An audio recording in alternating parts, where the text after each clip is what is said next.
Are watching the collapse of an empire happening in real time. This week we saw one of the biggest stories in the world happen about 30 miles from where I am right now in Saudi Arabia. Here in the Middle East, everyone is talking about it. But the story got almost zero attention because Donald Trump was arrested and the news media decided to send every camera they own to cover that story, even using helicopters, following Trump's car like it was a O.J. Simpson and a white Bronco story. But some news organizations took the moral high ground and they told us they refused to cover the Trump story. So Rachel Maddow is above it all.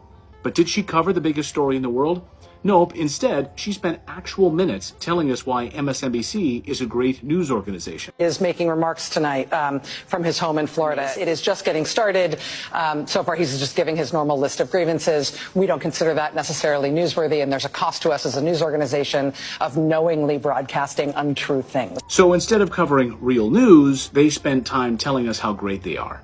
That's time well spent. Meanwhile, you'll be able to tell your kids where you were when the United States of America did exactly what the Roman Empire did and utterly collapsed. Because all of the signs were there, staring us right in the freaking face, but the news media were on lunch break or out smoking a cigarette. This week, we got our clearest sign yet that America is in serious economic trouble. And I'm going to show you what happened in Saudi Arabia and China that is sending shockwaves through Washington and the Middle East right now. The Biden administration is, of course, hiding it from you. They don't want to talk about it. But I'll show you this in a minute. But first, I'm not being hyperbolic when I say that the United States is mirroring almost exactly what led to the fall of the Roman Empire. Just dive into the research. Because during the late Roman Empire, the government found itself in almost the exact same situation as the United States today. The Romans facing massive military spending to satiate their continued expansion. They went into massive debt. They started borrowing all kinds of money in order to pay for this military expansion. It all created a downward debt spiral that consumed the Roman Empire, and they couldn't get out of it. Today, the U.S. government is also facing skyrocketing levels of debt, with the national debt currently sitting at $33 trillion. This level of indebtedness is unsustainable. How are they going to get out of this? The United States now has over 750 military bases around the world. It's one of the most infuriating things in the world to me. It's spending billions to overthrow other governments around the world. Here was Senator John McCain in Ukraine in 2013 admitting they're in the process of regime change. Senator, you have just addressed the crowd of protesters there, yourself in Kiev. What is it you're trying to do here? Hopefully what we're trying to do is bring about a peaceful transition here. Oh, they got their proxy government all right.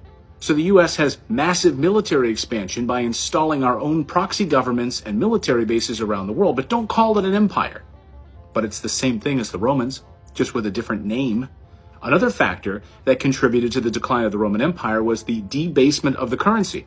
Just like the United States, in an effort to finance its military operations and other expenses, the Roman Empire began to issue coins with less silver inside of it. That led to hyperinflation. It led to a loss of faith in the currency. Does that sound familiar to you? Where have I heard this before? Only this time, the difference is that the United States dollar isn't tied to any gold or any silver. It's tied to nothing. The U.S. dollar is backed up by debt and U.S. military power. And, most importantly, using the U.S. dollar to pay for oil transactions. So this week, Saudi Arabia surprised Joe Biden and the rest of the West by suddenly announcing a massive oil production cut, which will reduce OPEC Plus's production by another 1.5 million barrels per day until the end of the year. Oil prices then shot up above $80 a barrel, up 6%. But it's not just about the oil production. It's about what happened next. The Biden administration threatened Saudi Arabia with severe consequences. Like what? Pulling our military protection? Like what else are we going to threaten them with? His response? Actually a jaw dropper. The Crown Prince said he's done pleasing the United States, and he doesn't care what President Biden thinks of him. Done pleasing the United States. The only reason that I can think of that you say something like this publicly in an interview in a newspaper is because you're already dating somebody else. And the Saudis are now fully engaged with China and Russia. This game is over for the United States. Now, for a few years now, Saudi Arabia has been moving away from the United States. then candidate Biden said they need to be treated like they're a pariah, like the pariah they are. Remember this? And I would make it very clear, we were not going to, in fact, sell more weapons to them.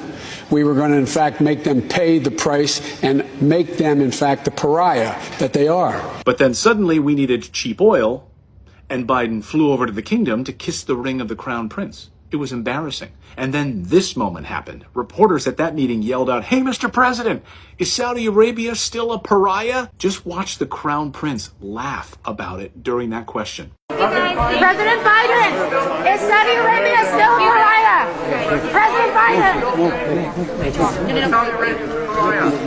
Thank you. Thank you.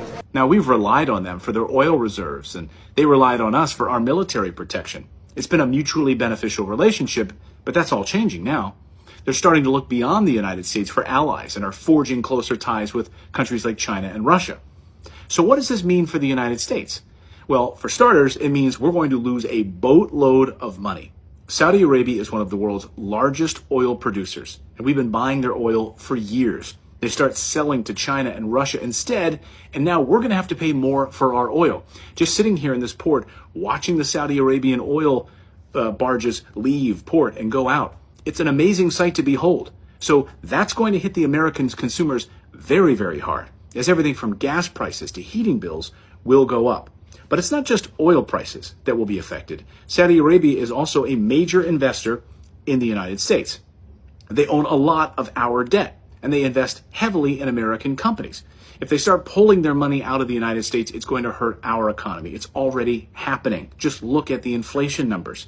Saudi Arabia is not only distancing itself from the United States, but also selling off its holdings of U.S. Treasury bonds, which is a devastating blow to the U.S. economy. It's worth noting that Saudi Arabia has been the largest foreign holder of U.S. Treasury bonds for many years. So this is a significant shift in the global economy. Now, some might say, so what's a big deal? It's just one country selling off some bonds. What's the big deal here, Clayton? Well, let me explain. Because U.S. Treasury bonds are a critical source of funding for the United States government, and they are used to finance everything from Social Security, Medicare, military, infrastructure, everything.